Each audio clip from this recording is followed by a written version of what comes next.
So, as you can see here, I managed to get the spacing proper for these two horizontal rules, and I managed to get the little rollover background color effect working properly. And it was just a stupid mistake on my part, as usual. And I make this sort of mistake in CSS all the time because that's not one of my great strengths. So here, in filter hover, I had a period between filter and hover, and of course it's supposed to be a colon. So I made that one change and changed this back to light gray. Then I added a class, filters, right here, and gave that a height of 2.5 em. And filters is, of course, applied up here, but we hadn't actually defined it last time around. So I added filters there, and then I removed the MB-2 that I had. And that took care of that. All right, so simple formatting changes, little typos on my part, and before I uploaded the source for the last lecture, I actually made the corrections. So they're in the source for the last lecture in any case. So this time around, what I want to have happen is, when I click on something like horror, for example, I don't want the books to just disappear. I want some kind of animation. And of course, that means we're going to use transitions. Now, transitions are pretty easy to use, and Vue makes them relatively simple to implement. But of course, they depend upon cascading style sheets.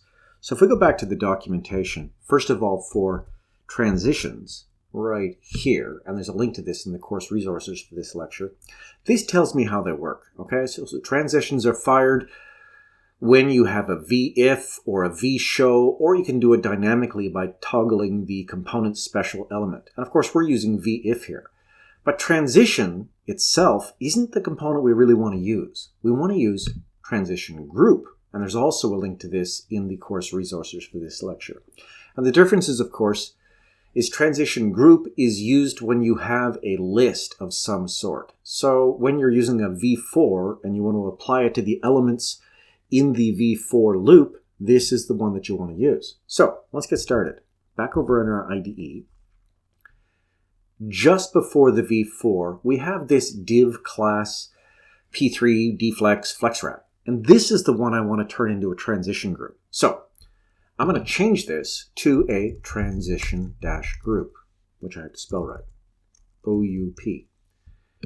Which means I need to change the closing div to a closing / transition group. Okay? So now it's a transition group, but I still want that div to be rendered.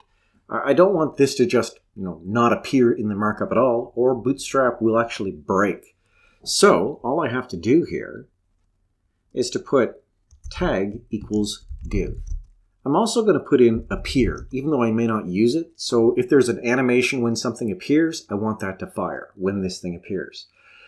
And I'm also going to put in name equals books. And this is what will link this transition group to my cascading style sheet, to the CSS at the bottom of this file. So I put that in there. Now, why do I have the transition group here instead of down here on the v-for? Because you can't have a transition group with a v-for. So there has to be a wrapping element. And everything inside of this is what the transitions will be applied to. Okay? So that's the only changes I need to make there. Now, let's go down and define our CSS. Actually, with no other changes, if I go back and look at my web browser just to see what's going to go on here, when I click on Fantasy, nothing happens. There is a transition group applied because everything recompiled, but nothing happened because I didn't define any CSS. So let's go down to our style bit. At the very end here, I'll put in a comment. Transition styles. Now, because I named it books, back up here, I have name equals book. I'm going to put an S on that. Name equals books because it's applying to more than one book. Because I have this attribute name equals books, down here, when I'm defining my styles for that transition group, I have to start all of them with books, like that. And the first one I'm going to put on is move. So when the books are moving, when there's something happening, I'm going to say transition, all, for 500 milliseconds, for half a second, ease in and out, okay? And that should be 50 milliseconds. That's the only thing I have in that particular class. Then I'll have .books / enter-active, and this is right in the documentation that I've linked to and I showed you just a moment ago.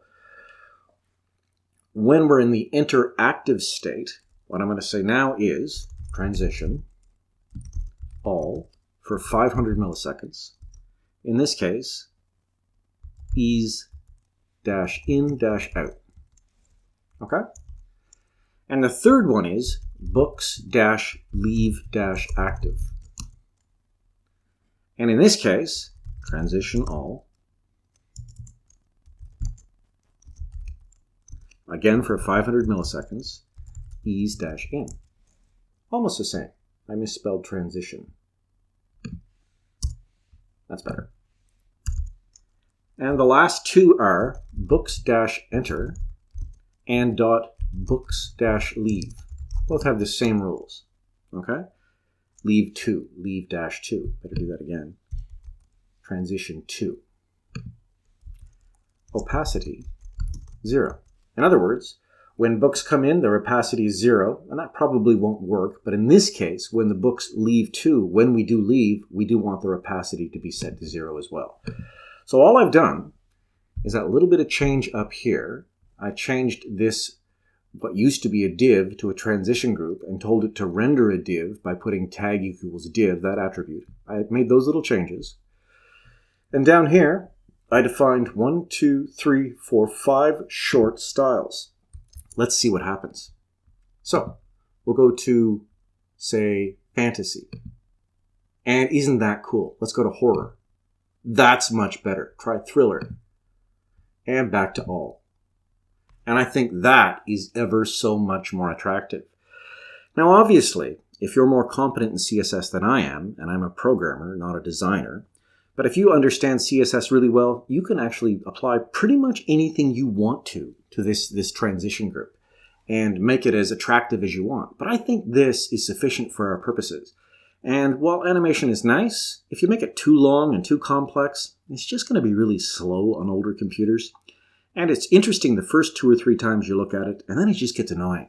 But this, I think, is short enough that it's not going to bother anybody. All right, let's move on to the part where we're actually managing our catalog of books.